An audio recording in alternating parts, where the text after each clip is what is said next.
तो hello friends, welcome back to my channel. और friend, आज की वीडियो सीरीज में हम लोग स्टार्ट करने वाले हैं इंजीनियरिंग केमिस्ट्री के यूनिट नंबर 4 को, जिसका नाम है पॉलीमर एंड पॉलीमराइजेशन। ये काफी इंपॉर्टेंट टॉपिक, काफी इंटरेस्टिंग टॉपिक है, क्योंकि ये बेसिकली ऑर्गेनिक केमिस्ट्री पे आधारित है, जिसमें कुछ स्ट्रक्चर्स वगैरह आपको देखने को मिलेंगे। और स्ट्रक्चर पॉइंट ऑफ व्यू से ये काफी इंपॉर्टेंट है और एग्जामिनेशन पॉइंट ऑफ व्यू से भी काफी इंपॉर्टेंट है। तो सारी चीजों को आप लिखते चलिएगा। और अगर आपने प्लेलिस्ट को एक्सेस नहीं किया तो प्लेलिस्ट का लिंक आपको डिस्क्रिप्शन बॉक्स में मिल जाएगा, आप वहां से उसको एक्सेस कर सकते हैं। तो आइए हम लोग स्टार्ट करते हैं इसको। ओके, तो सबसे पहले इसमें हम लोग क्या जानेंगे, हम लोग इसके बेसिक इंट्रोडक्शन को जानेंगे कि पॉलीमर क्या होता है, पॉलीमराइजेशन क्या होता है। साथ ही साथ हम क्या जानेंगे, टाइप ऑफ पॉलीमराइजेशन को, यानी पॉलीमराइजेशन क्या होता है, कितने प्रकार के होते हैं। क्लासिफिकेशन को डिस्कस करेंगे कि कितने, यानी कौन कौन से आधार पे कितने भागों में हम लोग पॉलीमराइजेशन को, पॉलीमर को डिवाइड करते हैं। उसके बाद हम जानेंगे कि मैकेनिज्म क्या होता है पॉलीमराइजेशन का, जिसमें हम लोग फ्री रेडिकल और द आयोनिक पॉलीमराइजेशन को डिस्कस करेंगे। क्लियर। अगला हमारा टॉपिक रहेगा जिसमें हम लोग कुछ टॉपिक्स को डिस्कस करेंगे, जिसमें आपका thermoplastic and the thermosetting polymer, elementary idea of the biodegradable polymers and the preparing properties and the uses of the following polymer।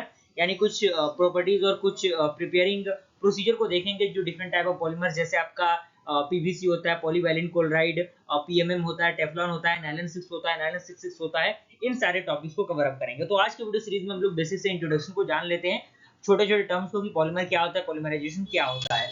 तो यहाँ पे आप देख सकते हैं, ये स्ट्रक्चर को आप अभी आपको ये समझ में नहीं आएगा। जब ये पॉइंट सारे आ जाएंगे ना, तब आपको ये समझ में आएगा। सबसे पहला पॉइंट कह रहा है कि polymer is a Greek word, means poly मतलब, यानी पॉली का मतलब क्या होता है, मैनी, एंड मर्स मतलब रिपीटिंग द यूनिट और पार्ट्स। यानी बार बार जो रिपीट होता है यूनिट्स, वो आपका मर्स होता है, और पॉली का मतलब होता है मैनी। क्लियर। उसके बाद यहाँ से एक लाइन बनता है कि polymer is a large molecule which is form by repeating linking of small molecule. यानी पॉलीमर क्या होता है, एक प्रकार का लार्ज मॉलिक्यूल होता है, जो कि क्या होता है, by the help of repeating, जो लिंकिंग होते हैं स्मॉल मॉलिक्यूल से, उनसे बनता है। क्लियर। अगला पॉइंट, मोनोमर। मोनोमर क्या होता है, तो इसमें कह रहा है कि small molecule which combine to each other to form a monomer, to form a polymer.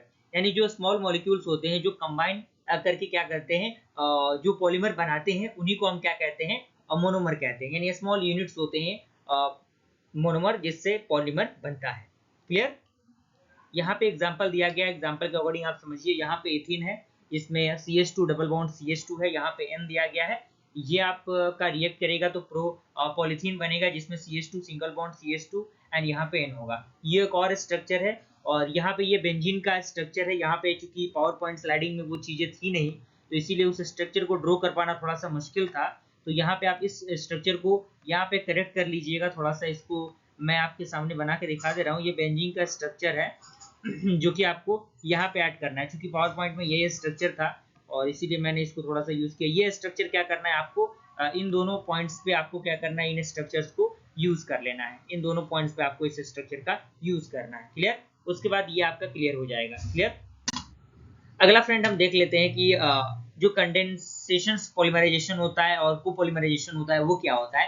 तो इसमें कह रहा है कि the process by which polymer is formed with the loss of some molecule या from the some same or a different monomer। यानी process जिसके मदद से जो पॉलीमर होते हैं वो फॉर्म्ड होते हैं with the loss of some small molecule, यानी कुछ स्मॉल मॉलिक्यूल्स के लॉस से, जैसे आपका H2 हो गया, HCl हो गया, NH3 हो गया, और डिफरेंट मोनोमर्स। और कोपॉलीमराइजेशन क्या होता है, जिसमें कह रहा है कि process by which the polymer is formed without loss of any material. यानी इसमें कोई भी मटेरियल का लॉस नहीं होता फ्रॉम द डिफरेंट मोनोमर। यहाँ पे स्ट्रक्चर आप देख सकते हैं, ये स्ट्रक्चर आपके सामने दिया गया है, जो कि कंडेंसेशन पॉलीमराइजेशन के लिए है, और ये आपका कोपॉलीमराइजेशन के लिए स्ट्रक्चर यूज हो रहा है। क्लियर। तो यहाँ तक मुझे पूरी उम्मीद है कि सारी चीजें आप समझ में आ गई होंगी।